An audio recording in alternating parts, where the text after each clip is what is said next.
Hello అండి. వేసవికాలం అనగానే మనకు ముందు గుర్తొచ్చేదేంటి? మామిడి పండ్లు, ఆవకాయ. ఎందుకంటే వేసవి కాలంలో మనకు మామిడికాయలు, మామిడి పండ్లు చాలా విరివిగా దొరుకుతాయి. ఆవకాయ అన్నా, మామిడి పండ్లన్నా ఇష్టం లేకుండా ఎవరైనా ఉంటారా చెప్పండి?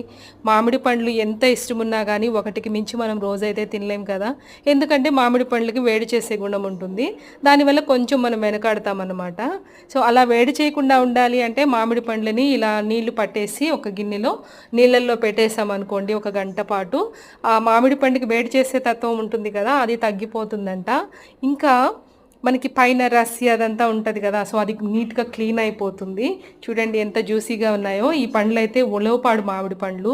ఎంత స్వీట్‌గా ఉన్నాయంటే చాలా సూపర్‌గా న్యాచురల్‌గా పండేటివన్నమాట ఇవి. సో, ఈ చిట్కా మీకు ఉపయోగం అనిపిస్తే తప్పకుండా ఒక లైక్ చేసేయండి. అలాగే మీకు మామిడి పండ్లు ఇష్టమైతే కామెంట్ సెక్షన్‌లో చెప్పండి. Please subscribe to our channel. Thank you.